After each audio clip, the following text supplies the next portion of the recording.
untuk jadi tolak ukur Kalimantan Tengah menjadi Kalimantan Tengah yang maju, bermartabat dan berkah. Bismillahirrahmanirrahim. Assalamualaikum warahmatullahi wabarakatuh. Sampai selamat dengan latai salam sujud karena mempang adil kata lino bacamin kasut.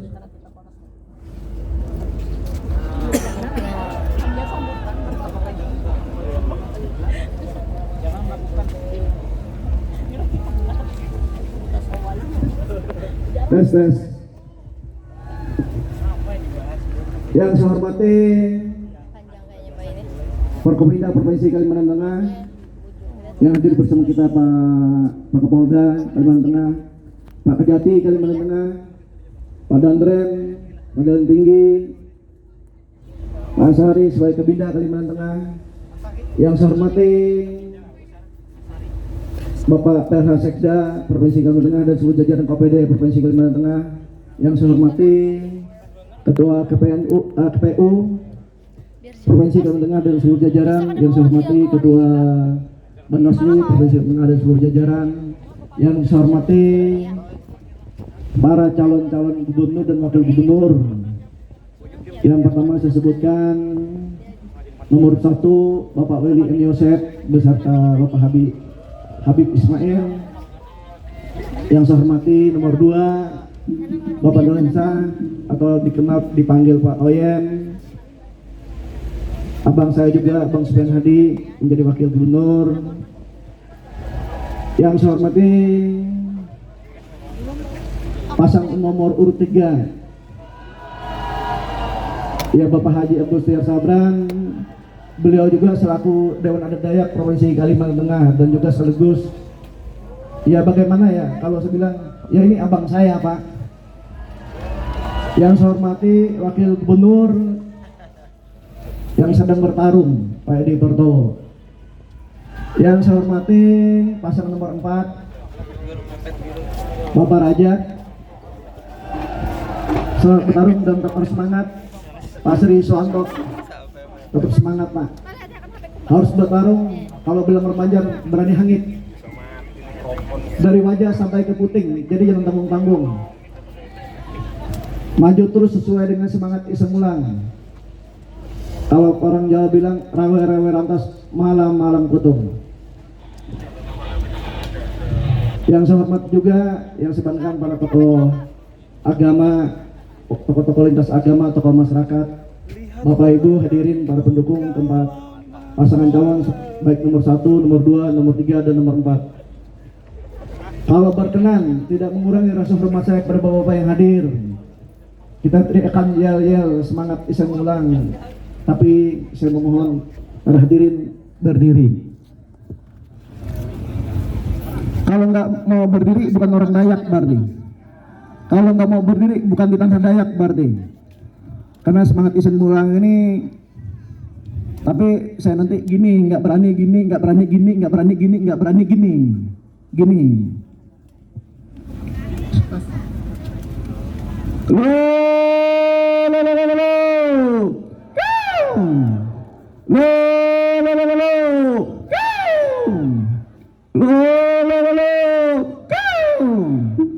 Ada yang gini kayaknya, ada yang gini, ada yang gini, ada yang gini. Ya terima kasih Bapak-bapak. Pertama-tama di hari pagi yang penuh berkah ini, marilah kita selalu bersyukur atas kehadirat Allah Subhanahu wa taala, Tuhan Yang Maha Esa, yang mana kita diberikan nikmat sehat, umur panjang, insya Allah kesuksesan, dan tidaklah penting kita berkumpul di Bendera Besar ini dalam rangka deklarasi kampanye damai tahun 2024 yang bertempat di Bendera Besar. Alhamdulillah Bapak Ibu masih semua dalam lindungan Allah Subhanahu wa taala, Tuhan Yang Maha Esa, yang tidaklah penting bahwa kita dalam keadaan sehat walafiat. Amin. Tadi sebetulnya alhamdulillah yang kedua saya bersyukur kepada Allah Subhanahu wa taala, KPU sambutan pertama, kedua Pak Kejati, ketiga Pak Dandrem, ketiga Pak Dandrem, keempat Pak Kapolda, saya yang kelima. Kalau 4 bahaya, Karena 4 pasang nanti katanya saldo dukungan lagi, ini 5 sambutan, jadi Pancasila sudah. Bapak Ibu, seperti kita ketahui, saya juga karena adanya pilkada, para abang-abang saya yang sedang kontestasi, baik pun Bang Weli M. Yosef, Bang Dadansa, Bang Haji Abdul Sabran, ayah hendak saya, Pak Rajab. Saya lagi berarti sebentar lagi kami juga mengakhiri masa jabatan kami selaku Gubernur Kalimantan Tengah.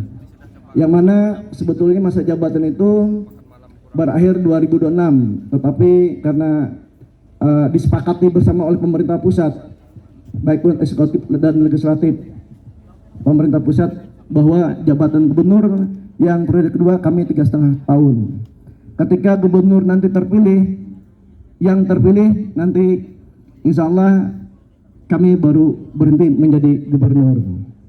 Untuk itu yang saya ingin sampaikan, kita ada pembahasan murni tahun 2025. Kalau berkenan, saya mengundang abang-abang saya, mengundang Pak Weli M. Yosef dengan Pak Habib Ismail, mengundang Pak Dadansa, abang saya Pak Dadansa, abang saya Subhan Hadi, Abang Haji Abdul Sabran, dan Pak Edi Portowo, Ayahanda Pak Rajak, Pak Seri Swanto.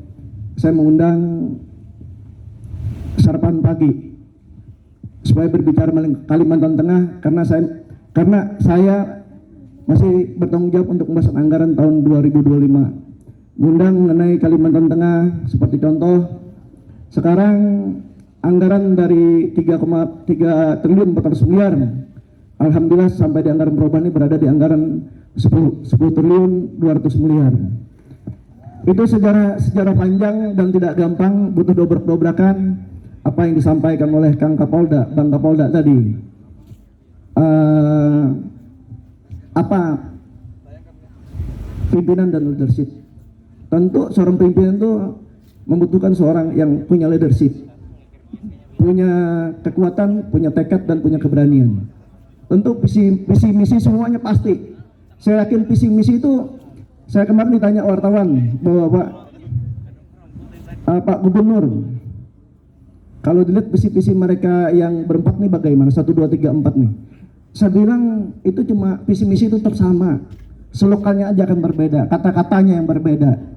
Kalau pembangunan infrastruktur ada yang kata, coba saya tanya, siapa yang mau merubah infrastruktur, pembangunan infrastruktur? Pasti masyarakat marah. Tetapi kalau berbicara tentang pendidikan dan kesehatan ini beda, Pak. Ketika berbicara pendidikan kesehatan, para calon gubernur saya ingatkan, ini menggunakan hati.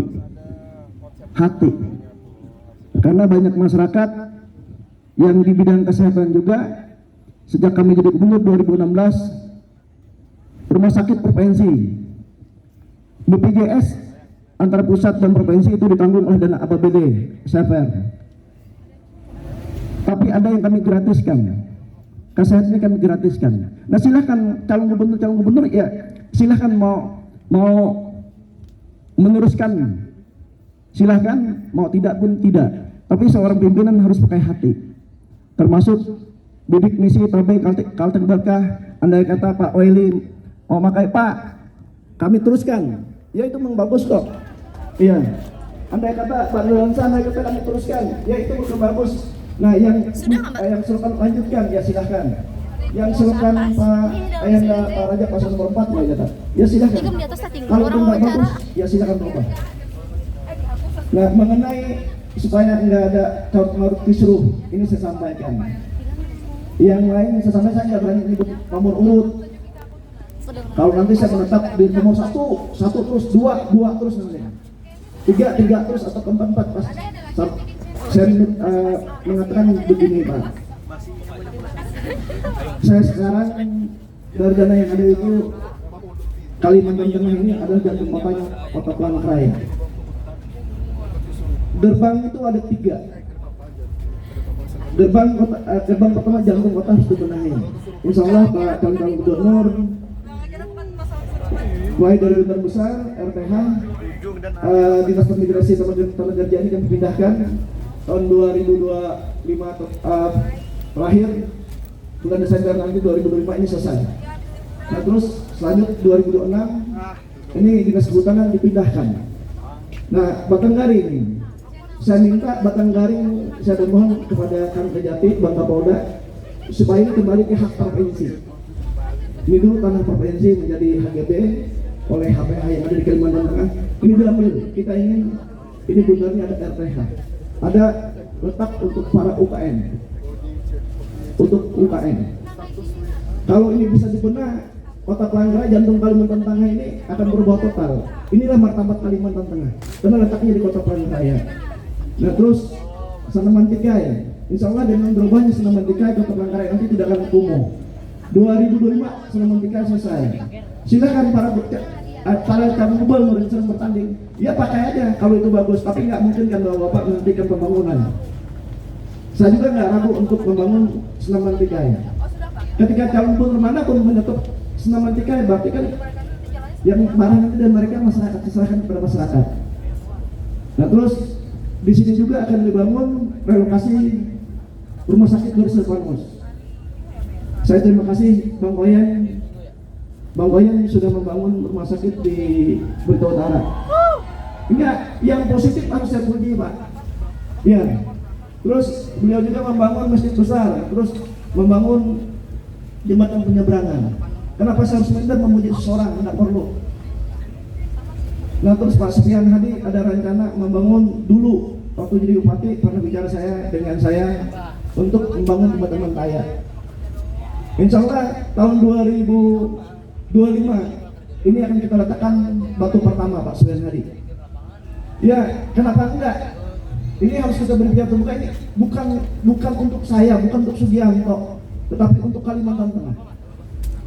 Seperti contoh, lagi saya ambil ada anggaran 432 miliar untuk menuju yang Kalteng Terang kan namanya, kalau zaman Pak Daerah sekarang dulu kan Kalteng Terang, Kalteng Nyala, Kalteng apa kan namanya, Kalteng Bersinar. Tapi bagi saya yang penting rumah-rumah itu nyala, menikmati listrik. Itu ada 57.000 rumah yang belum berlistrik di pedalaman itu. Insya Allah 2004 akhir ini berlistrik. Ya, enggak. Kalau saya kan bukan mengatakan, tapi saya karena ada anggaran saya laksanakan. Kalau anggaran tidak ada, ya bagaimana melaksanakan? Nah, maka dari itu saya meminta pada calon gubernur, apa yang disampaikan oleh A, B, C, dan Z tadi disampaikan oleh Ketua KPU, Kang Kejati, Pedanggram, Bang Kapolda. Yang penting itu anggaran. Bagaimana gubernur Kalimantan Tengah menaikkan APBD itu yang lebih penting daripada segalanya. Ya.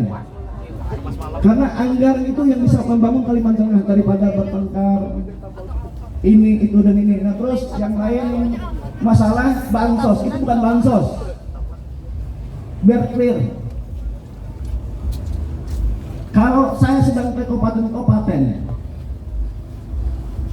silakan nanti kalau Pak Nedansa, Pak William Yosef, Pak Haji Abdul Sabran, Pak Raja mendampingi saya bagi pasar penyimbang, silahkan, ayo bersama-sama. Itu nggak masalah, itu untuk masyarakat, karena ini perintah agama dan perintah presiden. Itu ada peraturannya, Pak. Gubernur itu melaksanakan perintah dari atasan. Kalau bilang Pak Presiden stop, saya stop. Tapi tidak berdampak kepada inflasi Kalimantan Tengah. Dan alhamdulillah Kalimantan Tengah dulu tertinggi ketiga, Pak. Saya diundang ke istana, kan malu Pak satu gubernur, diundang ke istana, Pak. Dari yang tertinggi dan yang terendah, kita yang tertinggi inflasi se-Indonesia nomor urutan 3 dari 34 provinsi. Nah, saya datang diundang Pak Presiden, kan disapa, ditegur, kan malu, kecuali kita tidak punya malu.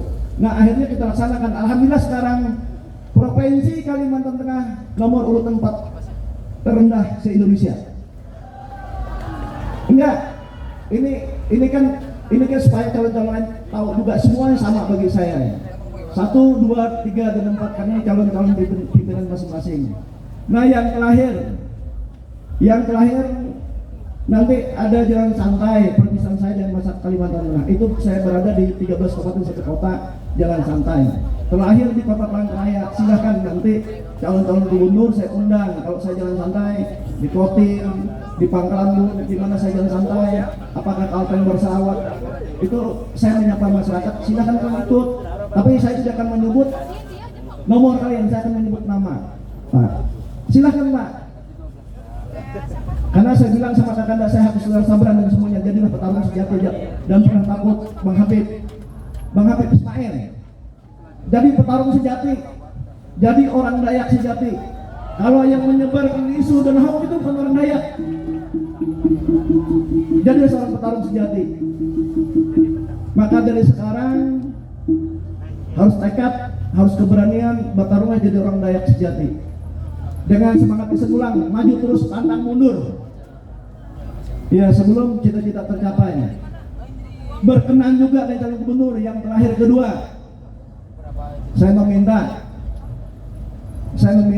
yang terakhir kedua meminta kepada calon gubernur, ketika sudah kalah itu sudah nggak usah ke MK. Jadilah seorang Dayak sejati juga. Kalau sudah kalah, sebelum kalian meniat, kalau sudah kalah itu masih ke MK, itu bukan orang Dayak. Ya, saya tambah. Gentleman jadi seorang petarung, langsung mengatakan telepon yang menang, langsung hormat. Saya kalah, dia pun 1,5% ataupun 2%. Itu baru benar. Itu baru sayang dengan Kalimantan Tengah, dengan masyarakat Kalimantan Tengah. Itu baru hebat. Nah, yang terakhir ketiga, ada. Saya minta calon-calon gubernur semuanya, kita doakan Kapolda Kalimantan Tengah jadi ketua KPK. Ya, punya visi dan misi memerangi narkoba dan korupsi di